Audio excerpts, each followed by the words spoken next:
बिस्मिल्लाहिर्रहमानिर्रहीम। आज हम पढ़ने लगे हैं बेसिक पैथोलॉजी का एक इम्पॉर्टेंट टॉपिक, ठीक है, जिसमें हमारे पास आता है नेक्रोसिस। जैसे कि मैंने आपको लास्ट वीडियो में मैंने आपको सारा बता दिया था कि नेक्रोसिस और सब कुछ हो गया था। आप जो आज चीज़ हम करने लगे हैं दैट इज़ मॉर्फोलॉजी, मतलब उसकी जो टाइप्स हैं वो कौन कौन सी होती हैं, ठीक है। अब हम स्टार्ट करने लगे हैं वो। Okay, let's get started. Types of necrosis. Number 1 जो बेसिकली हमारे पास टाइप आती है ना नेक्रोसिस की, that is coagulative necrosis. That is coagulative necrosis.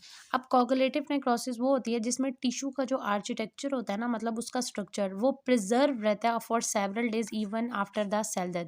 मतलब सेल की डेथ हो चुकी है, ठीक है, लेकिन जो उसका आर्किटेक्चर है, उसका स्ट्रक्चर है, वो प्रिजर्व रह रहा है बहुत ज़्यादा दिनों के लिए। इस जो हमारे पास टाइप होती है ना नेक्रोसिस, उसको कहते हैं कोगुलेटिव नेक्रोसिस।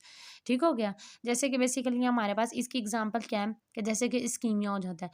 अब इस्कीमिया बेसिकली आपने याद रखना है। इसकी मैं आपको सबसे पहले पिक्चर दिखाती हूँ बुक से। ये आपको नज़र आ रही है कोगुलेटिव नेक्रोसिस। ओके हो गया। ये जो आपको ये फिगर ए नज़र आ रहा है ना, ये क्या हुआ है, ये कोगुलेटिव नेक्रोसिस हो रहा है। किस चीज़ का? किडनी का हो रहा है। ये किडनी का कोगुलेटिव नेक्रोसिस हो रहा है। देखिए, लेकिन टिश्यू आर्किटेक्चर प्रिजर्व रह रहा है ना, तो इसको कहते हैं कोगुलेटिव नेक्रोसिस। अच्छा, अब अगली चीज़ आप लोगों ने याद रखनी है। मैंने आपको कहा है कि जो जितनी भी इस्कीमिक इंजरी होती है ना पूरी बॉडी की, चाहे वो हार्ट की हो, चाहे वो लंग्स की हो, किसी भी जगह की इस्कीमिया हो रहा है तो वो बॉडी की हो रही हो एक्सेप्ट ब्रेन, वो सब जो होता है वो कोगुलेटिव नेक्रोसिस में आता है। जैसे कि मायोकार्डियल इन्फार्क्शन हमें होता है जिसको हम हार्ट अटैक कहते हैं नॉर्मल लैंग्वेज में, ये भी कोगुलेटिव नेक्रोसिस है। ठीक हो गया। अब अगली जो चीज़ आती है बेसिकली हमारे पास आते हैं दैट इज़ कुछ हमारी ये जब नेक्रोसिस होती है ना that is macroscopic and microscopic.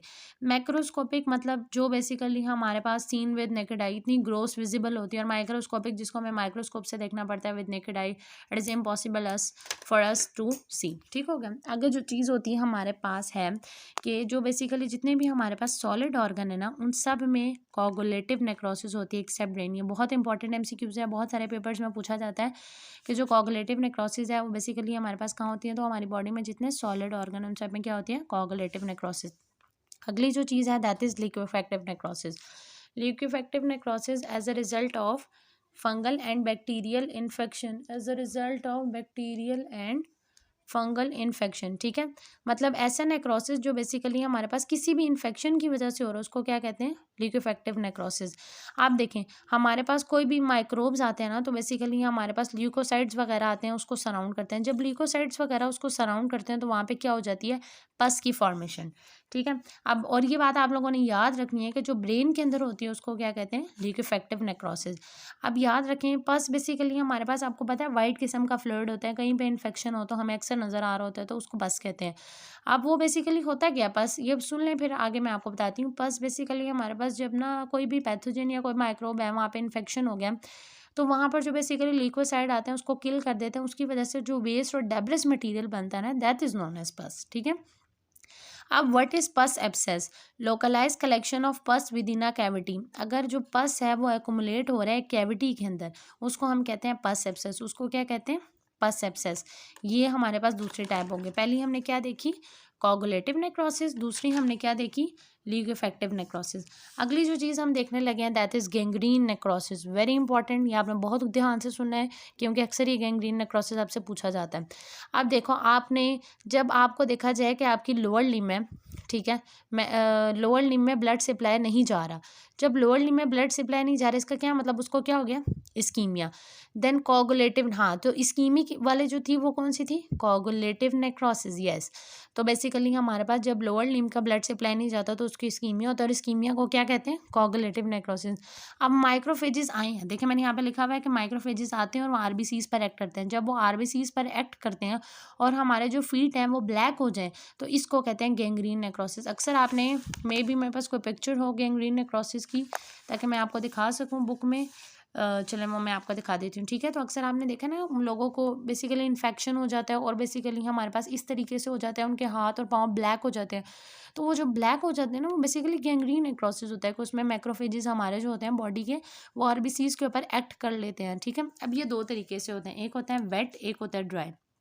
मैं अगर वेट की बात करूं तो आपने याद रखना है कि अगर blood supply to the lower limb नहीं ना जा रहा तो उसकी वजह से क्या होता है, इस्कीमिया। तो उसकी वजह से क्या होता है, कोगुलेटिव नेक्रोसिस।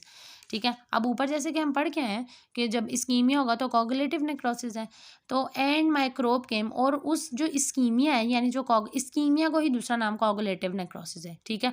अब जो वहाँ पर बेसिकली हमारे पास माइक्रोब्स आ गए ना, तो माइक्रोब्स ने आकर वहाँ पे इन्फेक्शन कॉज कर दिया, वहाँ पे पस बन गई है, तो जो पस बन गई ना उसको वेट गैंग्रीन नेक्रोसिस कह रहे हैं, ये वेट है।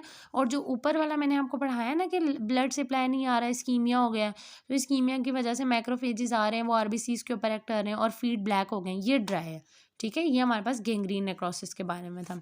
अगली जो चीज़ मैं आपको बताने लगी हूँ that is caseous necrosis. Caseous necrosis जो होता है ये चीजेबल, फ्राइएबल, येलो, वाइट किस्म का नेक्रोसिस होता है, ठीक है।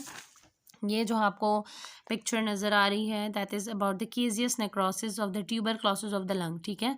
मतलब एक बंदे को टीबी हुआ है लंग्स का, तो उसमें जो नेक्रोसिस इन्वॉल्व होता है, तो इससे आपको ये भी पता चल गया कि जो टीबी में जो नेक्रोसिस होता है वो कौन सा होता है, ये केजियस नेक्रोसिस। लेकिन आपने इसमें ये बात याद रखनी है कि जो केजियस नेक्रोसिस होता है इसमें जो टिश्यू आर्किटेक्चर होता है ना वो हमारे पास ऑब्लिटरेट हो जाता है। ऑब्लिटरेट का मतलब होता है डिस्ट्रॉय हो जाना, ठीक है। उसका जो टिश्यू आर्किटेक्चर है वो डिस्ट्रॉय हो जाता है, ठीक है। अब हमारे पास ये होता है केजियस नेक्रोसिस, ठीक है। Cheesable, friable, yellow, white. अब layers form around the cell. अब देखिए मैं आपको टीबी में मैंने जैसे आपको बता दिया, और ये जो होता है वो केजियस नेक्रोसिस होता है। ये देखें डायग्राम मैंने बहुत मज़े की बनाई हुई है छोटी सी। ये हमारे पास एक इन्फेक्शन है, ठीक है। उसको मैक्रोफेजेस और लिम्फोसाइट ने सराउंड किया है। इस इन्फेक्शन को मैक्रोफेजेस और लिम्फोसाइट को सराउंड किया, इसको कहते हैं ग्रैनुलोमा। इसको क्या कहते हैं, ग्रैनुलोमा। और इस पूरे को कहते हैं, whole is known as granulomatous inflammation, ठीक है। Around infection macrophages and lymphocyte surrounded, that is known as granuloma, and whole is known as granulomatous inflammation.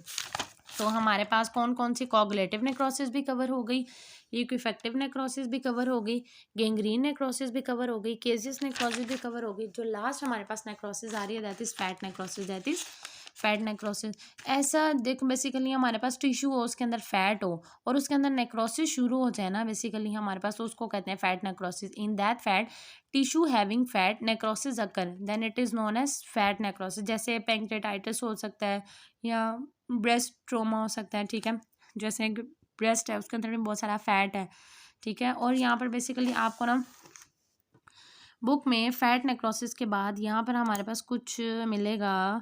Fat necrosis हो गया, ठीक है। हाँ ये है, यहाँ पर कुछ लाइंस लिखी हुई हैं जो आपको डिस्टर्ब कर सकती हैं, लिहाजा मैं आपको वो पढ़ाने लगी हूँ। ये जो पैंक्रियाटिक एंजाइम यहाँ से, ठीक है, ये लाइंस मैं आपको पढ़ाने लगी हूँ कि pancreatic enzyme leak out of the acinar cell, ठीक है। अब हमारे पास हमारे ना कुछ एकिनार सेल्स होते हैं जो पैंक्रियास की डग को सराउंड करते हैं, तो कुछ सम टाइम हमारे पास क्या होता है कि पैंक्रियाटिक एंजाइम जो है ना उससे लीक आउट होना शुरू हो जाएंगे। जब वो लीक आउट होना शुरू करेंगे ना तो वो पता है वो क्या करेंगे, वो ट्राइसाइक्लिसरोल एसिड को, मतलब हमारे पास जो टैग है ना, ये देखें ये हमारे पास टैग है, तो टैग को बेसिकली हमारे पास किस में ब्रेक डाउन करेंगे, विद इन फैटी एसिड, ठीक है।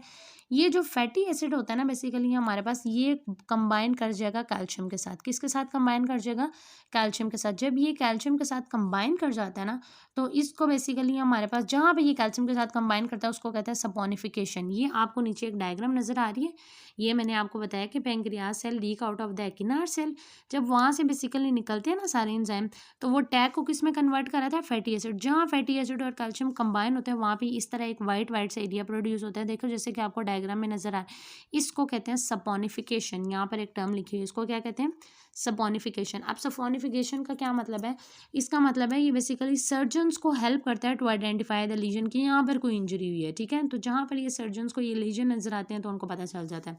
लास्ट हमारे पास जो टाइप है that is fibrinoid necrosis, special form of the necrosis होता है, ठीक है। और ये बेसिकली हमारे पास पता है कहाँ पे होती है, ये बेसिकली हमारे पास वेजल्स के अंदर होती हैं जहाँ पर एंटीजन और एंटीबॉडी का कम्प्लेक्स बनता है।